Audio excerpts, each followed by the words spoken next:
Hello all the students, welcome to my channel my authority. इस video में हम cover करेंगे a simple introduction about personnel administration. तो देखिए, हमने पब्लिक एडमिनिस्ट्रेशन को बहुत बार पढ़ा है, उसके लिटरल मीनिंग को भी समझा है डेफिनेशन से, और हमने उसके और पर्सपेक्टिव को पढ़ा है। लेकिन क्या आप जानते हैं पब्लिक एडमिनिस्ट्रेशन का एक स्मॉल पार्ट आता है पर्सनल एडमिनिस्ट्रेशन। ये मान लीजिए पब्लिक एडमिनिस्ट्रेशन का दायरा है, तो इसी का एक पार्ट है पर्सनल एडमिनिस्ट्रेशन, जिसके अंदर हम बेसिकली एम्प्लॉयज़ के बारे में, कर्मचारियों के बारे में पढ़ते हैं कि क्या होता है पर्सनल एडमिनिस्ट्रेशन। नेट की फर्स्ट यूनिट के अंदर ये वाला टॉपिक इंक्लूड है, और जब भी हम कोई भी एमए के एग्ज़ाम देते हैं तो ये एक पेपर पूरा का पूरा हमारे लगता भी है एग्ज़ाम में। तो चलिए इसको बेसिकली कवर करते हैं। इस स्लाइड्स के अंदर हम सिंपल डेफिनेशन समझेंगे, सिंपल मीनिंग समझेंगे, वास्तव में क्या है पर्सनल एडमिनिस्ट्रेशन। चलिए स्टार्ट करते हैं। सबसे पहले देखते हैं important dimensions of public administration in the modern state. आज की पब्लिक एडमिनिस्ट्रेशन की इंपॉर्टेंट डायमेंशंस क्या है, किस तरह से मॉडर्न स्टेट, जो आज हम आधुनिक राज्य की बात करते हैं ना, उसमें तो देखते हैं। Personal administration is a vital part of public administration. Vital यानी बहुत इंपॉर्टेंट पार्ट है पब्लिक एडमिनिस्ट्रेशन का personal administration, because it manages the people, क्योंकि ये पीपल को मैनेज करता है, लोगों को मैनेज करता है। बेसिकली पीपल का मतलब यहाँ पर सिविल सर्वेंट से है, who run the machinery of the government. Civil servants क्या करते हैं, गवर्नमेंट की मशीनरी को रन करने में योगदान देते हैं। No matter how good the laws and policies are, कोई फर्क नहीं पड़ता आपकी लॉज और पॉलिसीज़ कितनी भी अच्छी क्यों ना हो, दे नीड कैपेबल पर्सनल। लेकिन उन पॉलिसीज़ को, उन लॉज को क्या चाहिए, जो उन्हें अच्छे से लागू करवा सके। तो उन्हें चाहिए capable personnel to implement them, उन्हें क्रियान्वित करवा सके ऐसे कर्मचारी हर डिपार्टमेंट को चाहिए। The efficiency, integrity and motivation, जो उनकी कार्यक्षमता होती है पर्सनल की। हम पर्सनल जब भी बोलेंगे आप कर्मचारी समझेंगे, एम्प्लॉय समझेंगे, ओके। तो उन लोगों की कार्यक्षमता, इंटीग्रिटी जो उनकी होती है, जो उनका मोटिवेशन होता है ऑफ द गवर्नमेंट एम्प्लॉयज़, जितने भी गवर्नमेंट एम्प्लॉयज़ होते हैं उनका डायरेक्टली अफेक्ट करते हैं, वो डायरेक्टली प्रभावित करते हैं how well services are delivered to the public. मतलब कि कैसे पर्सनल हैं, वो डिपेंड करता है कि आपकी जो सर्विसेज है लोगों तक कैसे जा रही है, वो पता चल जाता है। उसकी फास्टनेस देख के पता चल जाता है कि आपका जो पर्सनल एडमिनिस्ट्रेशन है वो कितना वेल मैनेज्ड है। एग्जाम्पल देखते हैं, in India schemes like MNREGA, मान लीजिए एग्जाम्पल है इंडिया में जो मनरेगा स्कीम चलती है, और द पब्लिक डिस्ट्रीब्यूशन सिस्टम हम देखते हैं पीडीएस को, can only succeed in the local level of government. वो कहाँ पर सक्सीड हो सकती है, लोकल लेवल ऑफ गवर्नमेंट में। मान लीजिए जो लोकल लेवल होता है ना, सबसे नीचे वाला लेवल होता है गवर्नमेंट का, वहाँ पर employees and officers implement them honestly and efficiently. तभी हो सकती है जब वहाँ के एम्प्लॉयज़ बहुत ज़्यादा ऑनेस्ट हों और एफिशिएंट हों, ओके। विदाउट प्रॉपर पर्सनल, अगर कर्मचारी लोग अच्छे से काम नहीं कर रहे हैं, उनका प्रॉपर पर्सनल नहीं मैनेज्ड है, even well designed schemes can fail. तो कितनी भी अच्छी डिज़ाइन की हुई पॉलिसीज़ होगी, स्कीम्स होगी, वो सब कुछ फेल हो जाएगी। इसीलिए ज़रूरी है पर्सनल का बहुत अच्छा वेल मैनेज्ड होना, ओके। अब हम देखते हैं पर्सनल एडमिनिस्ट्रेशन को और किस नाम से जाना जाता है। तो इसे जाना जाता है मैन पावर मैनेजमेंट के नाम से। बहुत इंपॉर्टेंट है मैन पावर मैनेजमेंट। क्या होता है ये man power management?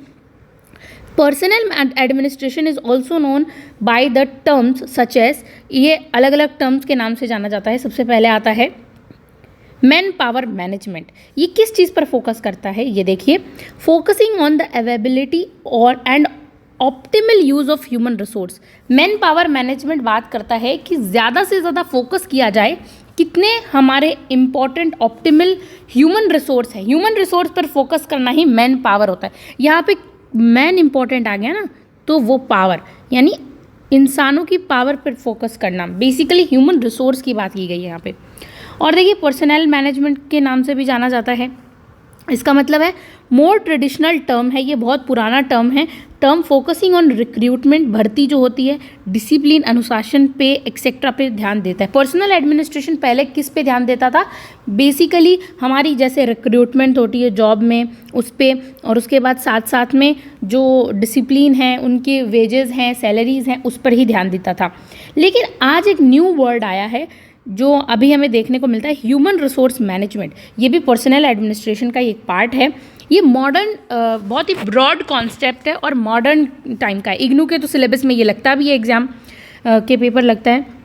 Modern and broader concept है ये। मॉडर्न क्या होता है, मतलब आज के आधुनिक युग का है, बहुत ही ब्रॉड है। इंक्लूड एम्प्लॉय इंगेजमेंट, इसमें साथ साथ में जितने भी एम्प्लॉय हैं उनका इंगेजमेंट ज़रूरी है, मोटिवेशन भी चाहिए और डेवलपमेंट भी चाहिए। तो बात करता है all over holistic development of the individual. ठीक है, अब एग्जाम्पल देख लेते हैं इन अ प्राइवेट कंपनीज। लाइक हम प्राइवेट कंपनीज का एग्जाम्पल देख लेते हैं, लाइक इन्फोसिस और TCS, HRM, ये सब मान लीजिए प्राइवेट कंपनी के नाम हैं।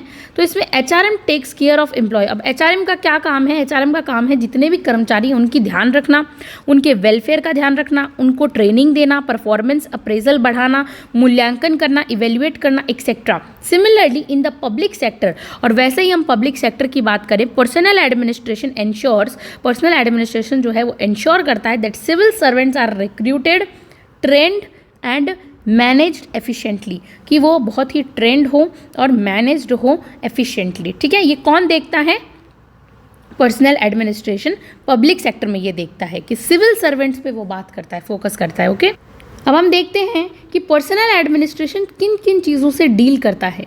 ओके, यहाँ पे ये सारी चीज़ें हैं। उन्हें पर्सनल एडमिनिस्ट्रेशन यानी हम देखते हैं कि कार्मिक प्रशासन है वो किन किन चीज़ों से डेली डील करता है। ठीक है, डील्स विथ, सबसे पहला आ जाता है क्लासिफिकेशन, जिसे हम कहते हैं वर्गीकरण। क्या होता है ये? क्लासिफिकेशन का मतलब है categorising government jobs into various classes. Government jobs को अलग अलग क्लासेस में डिवाइड कर देना, कैटेगरी में बांट देना, एंड लाइक ग्रेड्स में बांट देना, and service based on duties and responsibility के आधार पर उन्हें अलग अलग कर देना। ओके, सेकेंड क्या है, देखिए हम जूम कर लेते हैं इसको। हाँ, सेकेंड है प्रोसेस ऑफ सेलेक्टिंग, यानी सेकेंड का है रिक्रूटमेंट। रिक्रूटमेंट का मतलब होता है भर्ती। ठीक है, तो प्रोसेस है ये एक ऐसी प्रक्रिया है ऑफ सेलेक्टिंग, सेलेक्टिंग यानी चुनना, of selecting suitable candidate. Suitable candidates मतलब जो कि बहुत ज़्यादा उस चीज़ पर सूट करते हैं कि हाँ इस जॉब के लिए परफेक्ट है कैंडिडेट, तो उसको सूटेबल हुआ वो फॉर गवर्नमेंट जॉब्स, ताकि गवर्नमेंट जॉब्स थ्रू एग्ज़ाम्स हम कंडक्ट करवाएं, इंटरव्यू, साक्षात्कार लें। इससे क्या है, रिक्रूटमेंट अच्छी होगी, अच्छे ट्रेंड पर्सनल हमारे डिपार्टमेंट में आएंगे। नेक्स्ट है training.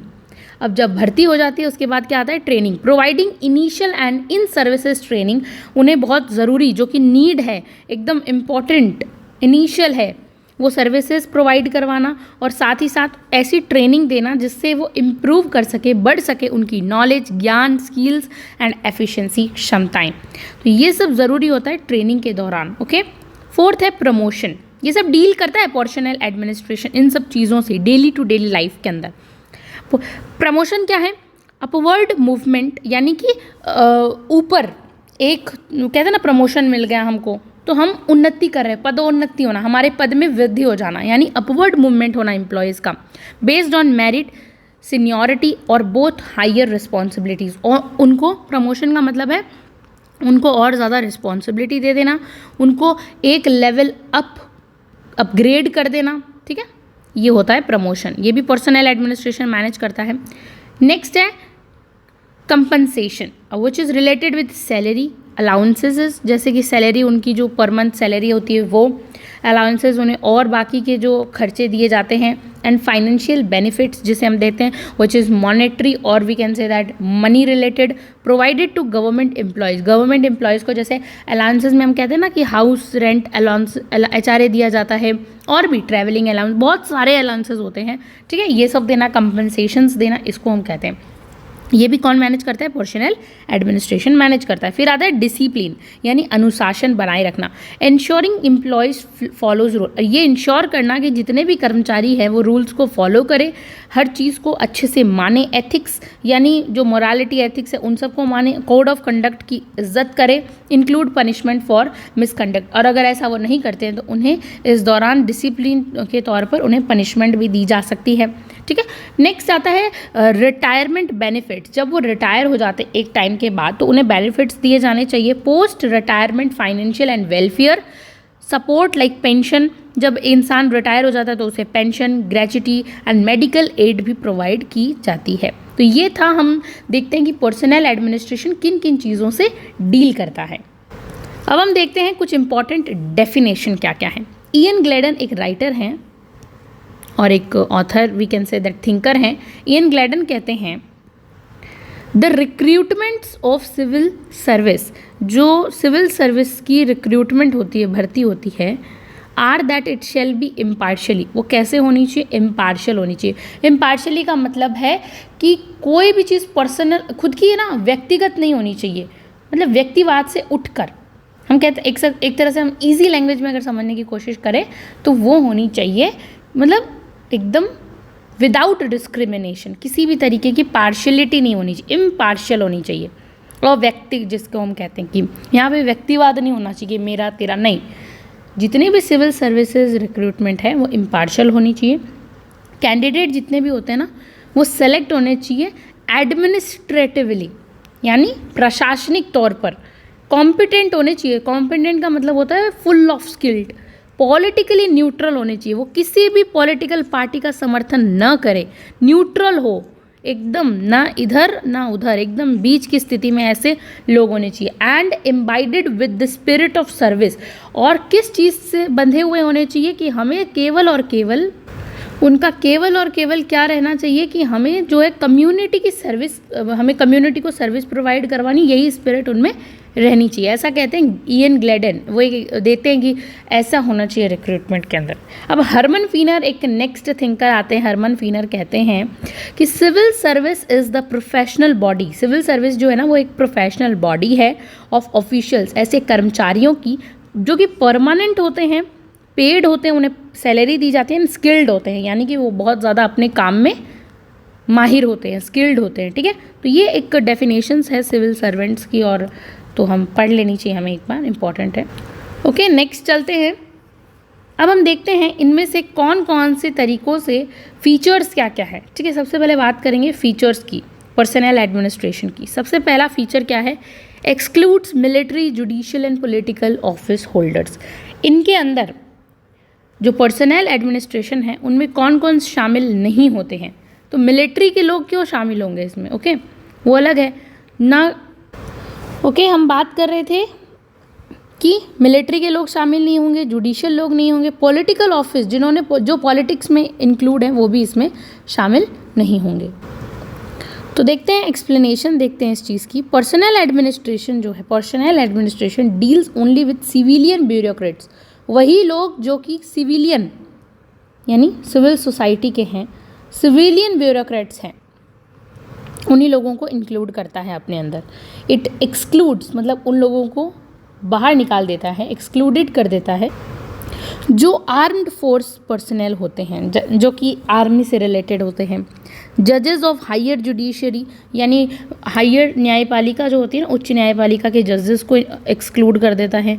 Elected representatives like MP, MLAs को भी ये अपने अंदर इंक्लूड नहीं करता है।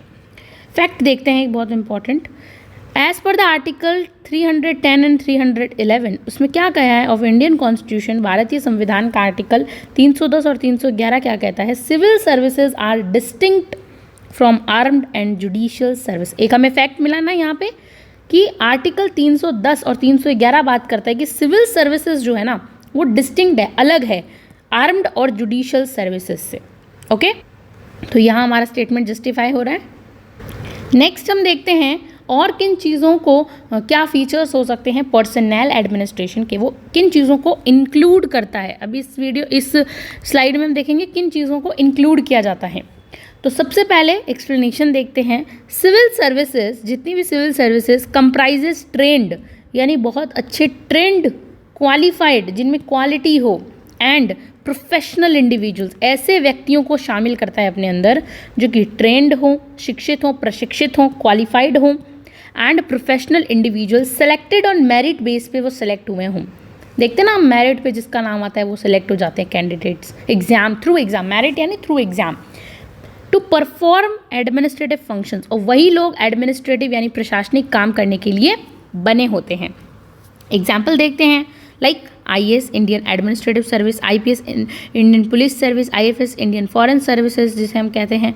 Officers are selected through UPSC, union public service commission जो कि सबसे बड़ी रिक्रूटमेंट एजेंसी है इंडिया की, उसके थ्रू ये लोग सेलेक्ट होकर आते हैं, जिसका प्रोसेस हम सभी को पता है।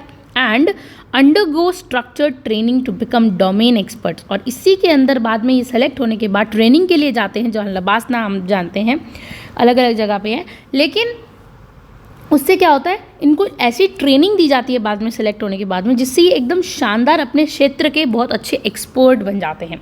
Got it. नेक्स्ट अब हम देखते हैं इनका सिलेक्शन कैसा होता है। इम्पार्शियल सिलेक्शंस, ओपन कंपटीशन होता है, ठीक है। कोई भी तरीके से ऐसा नहीं है कि जिसका मन किया वो चुनकर आ गए, नहीं, ऐसा नहीं। ओपन कंपटीशन, खुला कंपटीशन, सब लोग देख सकते हैं, वैसा कंपटीशन इसमें होता है। एक्सप्लेनेशन देखते हैं कि रिक्रूटमेंट जो होती है, यानी कि जो भर्ती होती है, is done through fair, fair यानी एकदम वाइट कॉम्पिटिटिव एग्जामिनेशंस कंडक्ट होता है, ensuring equality two of opportunity. ये हमें इक्वालिटी ऑफ अपॉर्चुनिटी, सभी को अधिकार है, सब इसमें पार्टिसिपेट कर सकते हैं। एक फिक्स क्राइटेरिया होता है जो ग्रेजुएशन का होता है, वो कोई भी फील्ड हो, एवरीवन कैन इक्वली पार्टिसिपेट।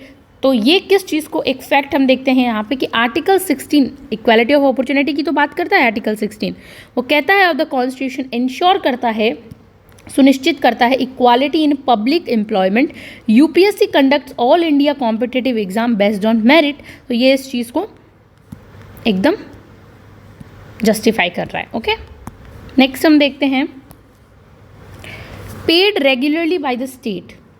ये जो पर्सनल एडमिनिस्ट्रेशन है, इन्हें कौन पेड करता है? स्टेट पेड करता है, यानी कि कंट्री। ओके, तो सिविल सर्वेंट्स रिसीव फिक्स्ड यानी एक पता है कि हाँ इतनी सैलरीज को मिलेगी, इतनी सैलरीज को मिलेगी, इतनी, वो फिक्स्ड होती है, वो एवरीथिंग डॉक्यूमेंट में सब कुछ सेलेक्टेड रहता है। कोई ये नहीं कि तुम मेरे बहुत करीब हो तो मैं तुम्हें ज़्यादा सैलरी दे, नहीं, ऐसा नहीं होता है। यहाँ पे सब चीज़ गवर्नमेंट डिसाइड करती है, स्टेट अथॉरिटीज़ डिसाइड करती हैं। तो सिविल सर्वेंट्स जो होते हैं उनकी रिसीव करते हैं, वो प्राप्त करते हैं एक फिक्स्ड रेगुलर सैलरी। हर महीने उनको एक रेगुलर सैलरी मिलेगी, फंडेड बाय द गवर्नमेंट। जो कौन फंड करेगा? गवर्नमेंट, जो एक्सचेकर्स होते हैं। ओके, एज पर पे कमीशंस, जितने भी पे कमीशंस, जैसा पे कमीशन होगा वैसा। जिस टाइम 6th है वो 6th, 7th है 7th, 8th जब लगेगा तब देखा जाएगा। ओके, फैक्ट देखते हैं। 7th pay commissions governs the salary structure of central civil services in India. अभी हमारे यहाँ पे 7th पे कमीशन है तो वही करेगा ना, स्ट्रक्चर्स और सैलरी सब कुछ डिसाइड करेगा सिविल सर्वेंट्स की। ओके, नेक्स्ट अब हम देखते हैं लाइफ टाइम ऑक्यूपेशन है ये, अंटिल रिटायरमेंट। जब तक रिटायरमेंट ना हो जाए तब तक इन लोगों को ये एक तरह से हम कहते हैं लाइफ टाइम जॉब होती है, फिक्स्ड होती है। Got it? क्योंकि ये तो सिविल सर्वेंट्स है। एक्सप्लेनेशन देखते हैं। Civil servants is a permanent career. ये जो करियर है ना परमानेंट है, इसीलिए लोग इसके पीछे जाते हैं। कोई भी गवर्नमेंट जॉब हो वो परमानेंट ही होती है। जो भी लोग पब्लिक सर्वेंट है, जो भी लोग सिविल सर्वेंट्स हैं, सिविल सर्विस करते हैं, पब्लिक सर्विस के अंदर हैं, सरकार का काम करते हैं, वो फिक्स्ड होते हैं। Generally lasting until the age of 60। Mainly है ना रिटायरमेंट की एज 60 है हर जॉब के अंदर, मेनली तो ऑलमोस्ट हम मान के चलते हैं। तो एज ऑफ 60 तक वो जो है वो अपने अपने सब्जेक्ट टू रूल्स जिस हिसाब से हैं, तो सबके लिए इक्वल नहीं है, इस मामले में अलग अलग है। लेकिन माना जाता है बेसिकली 60 तक की एज तक रिटायरमेंट उनका नहीं होता है, अंटिल द रिटायरमेंट ये एक लाइफ टाइम, और रिटायरमेंट के बाद पेंशन आ जाता है। ठीक है, एक फैक्ट देखते हैं। आर्टिकल 311 जो है वो provide protection to civil servants against arbitrary dismissals ensuring job security. Article 311 बात करता है कि प्रोटेक्शन होना चाहिए सिविल सर्वेंट्स का अगेंस्ट आर्बिट्रेरी डिसमिसल। उनका जो है ना कोई भी तरीके से उन्हें हटाया नहीं जा सकता है, इंश्योरिंग जॉब सिक्योरिटी, और उन्हें आप जॉब सिक्योरिटी दीजिए, ऐसा आर्टिकल 311 कहता है। नेक्स्ट है स्किल्ड एंड एक्सपर्टीज़ ओरिएंटेड होता है। ये जो सर्विसेज होती है वो स्किल्ड होती है और एक्सपर्टीज़ इसके अंदर आते हैं। जैसे कि एक्सप्लेनेशन हम देखते हैं। Over time civil servants gain expertise यानी किसी चीज़ में बहुत ज़्यादा महारत हासिल कर लेना, and specialization in administrative task को जितने भी सिविल सर्वेंट्स हैं वो है ना अपने आप में महारत हासिल कर लेते हैं। एक टाइम के बाद स्पेशलाइज्ड हो जाते हैं, चाहे पॉलिसी मेकिंग हो या सर्विस डिलीवरी हो। ओके, गेन कर लेते हैं, प्राप्त कर लेते हैं। एग्जाम्पल देखते हैं। अ डिस्ट्रिक्ट कलेक्टर, मान लीजिए एक डीएम होता है, डिस्ट्रिक्ट कलेक्टर होता है, बिकम्स स्किल्ड बहुत ज़्यादा स्किल्ड हो जाता है इन लैंड मैनेजमेंट। टाइम के अकॉर्डिंगली वो अगर यही काम देखता है तो वो लैंड मैनेजमेंट करने में, लॉ एंड ऑर्डर करने में खुद ही स्किल्ड हो जाता है। And development administration over time, धीरे धीरे वो डेवलपमेंट, प्रशासनिक जो सुधार होता है, डेवलपमेंट, विकास प्रशासन में भी जो है समय के साथ एकदम एक्सपर्ट हो जाते हैं। ओके, नेक्स्ट है हायरार्कियल स्ट्रक्चर। क्या है ये हायरार्कियल स्ट्रक्चर? यहाँ पे ट्राइंगल आ जानी चाहिए, तुरंत हायरार्की का नाम आते ही हम क्या करते हैं, पब्लिक एडमिनिस्ट्रेशन वाले ट्राइंगल बना देते हैं। Got it? यानी अथॉरिटी ए टू लास्ट, मान लीजिए यहाँ तक जाती है। Civil services operate through a well defined hierarchy, एक बहुत, ये ऑपरेट होती है पूरी की पूरी सिविल सर्विसेज एक शानदार हायरार्की में, ठीक है, with clear lines of authority and responsibility. Her cheese divide होती है कि नीचे वाला जो सबॉर्डिनेट है उसे सुपीरियर की बात माननी पड़ेगी, और हर चीज़ रूल ओरिएंटेड होती है, हर चीज़ रूल के, लाइक आईएएस, उसके बाद जो आईएएस का ना एसडीएम, फिर एडीएम, फिर DM, commissioner, secretary, chief secretary. कितना अच्छा है, एग्जाम्पल के थ्रू पता चल गया हमें कि ऐसा नहीं होगा कि एसडीएम के बाद कमिश्नर मानेगा, नहीं, एसडीएम के बाद एडीएम को माननी पड़ी, एडीएम की डीएम को, ऑर्डर ऐसे फॉलो होते हैं। एसडीएम को कोई चीफ सेक्रेटरी तक, ऐसा थोड़ी है कि मान लीजिए यहाँ ऐसा है, सबसे ऐसे ऐसे गई हुई है लाइन, ठीक है, छोटे से लेकर बड़े तक एसडीएम है। एसडीएम को कोई बात, मतलब बहुत ये है कि इम्पोर्टेंट डॉक्यूमेंट ऊपर तक पहुंचाना है, तो कैसे होगा, एसडीएम एडीएम को कहेगा, एडीएम डीएम तक, डीएम कमिश्नर तक, कमिश्नर सेक्रेटरी, एंड सेक्रेटरी जाकर चीफ सेक्रेटरी को बताएगा। क्लियर लाइन ऑफ अथॉरिटी दिख रही है ना आपको, लाइन से चले जा रहे हैं सब लोग, इसीलिए यहाँ पे क्लियर लाइन ऑफ अथॉरिटी की बात की गई है। फैक्ट देखते हैं, Max Weber's bureaucratic model emphasises hierarchy as a key characteristics of an ideal bureaucracy. जब हम मैक्स वेबर को पढ़ते हैं तब हमें ये चीज़ देखने को मिलती है कि वहाँ पे वो है एक मॉडल देते हैं, एम्फसाइज करता है वो hierarchy as a key characteristics. Max weber कहते हैं हायरार्की जो है ना वो एक बहुत इंपॉर्टेंट की कैरेक्टरिस्टिक्स है एक आइडियल टाइप ऑफ ब्यूरोक्रेसी का, एक आदर्श नौकरशाही का, कि एक आदर्श नौकरशाही में हायरार्की सिस्टम होना ही चाहिए। फिर हम देखते हैं पॉलिटिकल न्यूट्रलिटी क्या होती है। ये कॉन्सेप्ट आता है, कभी कभी क्वेश्चंस में पूछ लिया जाता है, क्या होती है। सिविल सर्वेंट्स आर एक्सपेक्टेड, ऐसा माना जाता है कि उनको होना चाहिए टू बी नॉन पार्टिशन, यानी नॉन पार्टीशन, किसी भी पार्टी का समर्थन न करें, and serve the government of the day regardless of its political ideology, किसी भी प्रकार की राजनीतिक विचारधाराओं से ऊपर उठ के उन्हें केवल और केवल सरकार के कामों पर ध्यान देना चाहिए, करना चाहिए। ओके, फैक्ट देखते हैं, न्यूट्रलिटी हेल्प्स मेंटेन कंटिन्यूटी। जो न्यूट्रलिटी होती है वो किस चीज़ में हेल्प करती है हमारी, कि हमारी कंटिन्यूटी और स्टेबिलिटी बनी रहे, जो भी सरकार आए जाए हमें नहीं मतलब, हमें प्रशासन करना है। ओके, प्रशासन का काम करना in administration despite political changes, कितने भी पॉलिटिकल चेंजेस। अब नेताओं का क्या भरोसा, आज मिनिस्ट्रियल उनके पास सपोर्ट है, कल नहीं है तो वो तो गिर जाएगी सरकार। तो सरकार गिरेगी तो इसका मतलब ये थोड़ी है कि हम पार्टी समर्थन करें, हम किसी भी पार्टी को, पार्टी बेस नहीं होना चाहिए, नॉन पार्टीशन होना चाहिए। ये बहुत इंपॉर्टेंट वर्ड है। Got it? नेक्स्ट स्लाइड्स में हम चलते हैं। एनोनिमिटी यानी अनामता का सिद्धांत होना ही होना चाहिए। ये क्या होता है anonymity? Civil servants work behind the scenes, इनको ना पर्दे के पीछे रह के काम करना चाहिए। मान लीजिए फेस हमेशा नेताओं का रहेगा, पॉलिटिकल लोगों का रहेगा, और जो इनके पीछे बैठ के काम करेंगे वो होंगे हमारे सिविल सर्वेंट्स। एनोनिमिटी यानी अनामता, ये कोई भी काम करे इनका नाम उजागर नहीं होगा। They are not suppose to seek public recognition to take credit publicly, इनको बिल्कुल भी पब्लिकली क्रेडिट नहीं दिया जाना चाहिए और ना ही इनको मिलता है, इनको होनी ही नहीं चाहिए इच्छा। While a minister announces a scheme, मान लीजिए कोई मिनिस्टर है, उसने एक स्कीम को अनाउंस किया, okay, the actual policy drafting is done, और वास्तव में वो एक्चुअल पॉलिसी जो है वो किसने बनाई है, किसी ब्यूरोक्रेट नौकरशाह ने बनाई है, ठीक है, मान लीजिए किसी आईएएस ने बनाई है, ओके, हु रिमेन एनोनिमस, लेकिन उस आईएएस का नाम कभी भी नहीं आएगा, पर्दे के पीछे रहकर ही वो काम करेगा। तो कौन अनाउंस करेगा उसको? एक मिनिस्टर अनाउंस करेगा कि नेताजी कहेंगे ना आज हम आपके लिए ये स्कीम लेकर आए हैं, तो पीछे जो है ना नेताजी नहीं बनाई है, भले उन्होंने सलाह दी होगी या साथ में बैठ के काम किया होगा, लेकिन मान लीजिए उस पॉलिसी को बनाया है किसी नौकरशाह ने, किसी ब्यूरोक्रेट ने, लेकिन वो अपना नाम कभी भी आगे नहीं ला सकता। तो ये एक वी कैन से दैट एक इम्पॉर्टेंट फीचर भी है और एक सिद्धांत भी है, ऐसा ही होना चाहिए।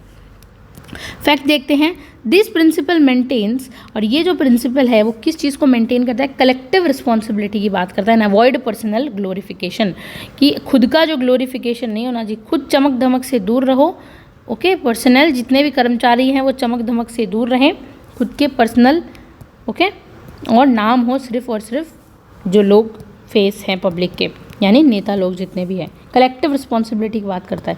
लेकिन इसके पीछे एक और बात है कि मान लीजिए वो जो स्कीम है उससे कुछ घाटा हो गया या फिर कुछ ऐसा हो गया जो बहुत ही खतरनाक सा है, तो फिर भी इन लोगों का कुछ नहीं होने वाला, ये लोग सेफ ही रहेंगे। ये कौन से जोन में है, सेफ जोन में है। देखिए, अब कुछ पाने के लिए कुछ खोना पड़ता है। मान लीजिए ग्लोरिफिकेशन इनको नहीं मिल रहा है, बहुत ही लोकल लैंग्वेज में बात करते हैं, मान लीजिए इनको ग्लोरिफिकेशन नहीं मिल रहा है ब्यूरोक्रेट्स को, तो इनका कुछ घट भी तो नहीं रहा है। मान लीजिए स्कीम हो गई फेल, अब जनता का गुस्सा किसको झेलना पड़ेगा, ऑब्वियसली मिनिस्टर को झेलना पड़ेगा, क्योंकि भाई तुमने जाके बोला है ना जनता के सामने कि तुम इस स्कीम के हेड हो, तुमने तो बनाई भले ही इसने है, दिमाग भले ही इसका लगा है ब्यूरोक्रेट का, लेकिन वास्तव में है कौन रिस्पॉन्सिबल, मिनिस्टर। तो वही बात है कि इनके फ़ायदे भी हैं और अच्छा ही है, फ़ायदा ही है, नुकसान तो कुछ भी नहीं है।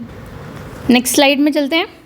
ये है परमानेंस का सिद्धांत, ये भी एक सिद्धांत है, फीचर है, ठीक है। परमानेंस यानी permanent job. Civil servants are part of permanent executive, ये लोग जो है जो परमानेंट एग्जीक्यूटिव कार्यपालिका होते हैं उसके पार्ट होते हैं। अनलाइक पॉलिटिकल एग्जीक्यूटिव्स में आप देख लीजिए मिनिस्टर्स वगैरह आते हैं, वो लोग बदलते रहते हैं, वो चेंजेस विद इलेक्शन, जैसा जैसा इलेक्शंस आता है वैसे, लेकिन ये लोग परमानेंट पार्ट होते हैं। तो ये है। फिर आता है अकाउंटेबिलिटी टू पॉलिटिकल एग्जीक्यूटिव, ये ना जवाबदेह होते हैं पॉलिटिकल लोगों के प्रति। कैसे? They are accountable to ministers, जितने भी मिनिस्टर्स होते हैं उनके लिए जवाबदेह होते हैं, and work under their direction, और इनको काम करना पड़ता है मिनिस्टर्स के डायरेक्शंस के अंदर, उनके नीति जो भी वो निर्देशन देते हैं उनके अंदर, and supervision in a democratic setup, हमारे यहाँ डेमोक्रेटिक सेटअप है तो उसी में काम करते हैं। फिर हम देखते हैं लीगल रैशनल अथॉरिटी की बात करते हैं, यानी बेस्ड ऑन रूल्स, उनके जितने भी कुछ इंपॉर्टेंट होते हैं वो रूल्स प्रोसीजर्स को फॉलो करना पड़ता है, नॉट पर्सनल व्हीम्स, उनकी खुद की कोई इच्छाएं नहीं होती है। Ensures predictability in order in administration, और ये साथ साथ प्रेडिक्टेबिलिटी को भी इंश्योर करते हैं। और एडमिनिस्ट्रेशन वो सिर्फ कह सकते हैं कि हाँ हम इस अकॉर्डिंग चलते हैं, ये पॉलिसी सही हो सकती है, हो ना हो, it's not dependable. Administrative continuity क्या होती है? प्रशासनिक निरंतरता चलती है।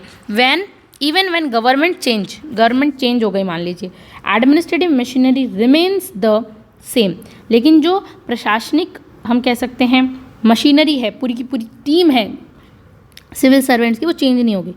पब्लिक इंश्योर करती रहेगी पब्लिक कंटिन्यूटी, पॉलिसी कंटिन्यूटी, वो पॉलिसी बनाते रहेंगे, नए मिनिस्टर आते रहेंगे। तो इसी के साथ आज हमारी ये वाली स्लाइड ख़त्म होती है। इसमें हमने नॉर्मल अंडरस्टैंडिंग से समझा है कि व्हाट एग्जैक्टली पर्सनल एडमिनिस्ट्रेशन क्या होता है वास्तव में, और उसका इम्पोर्टेंट हमने देखा।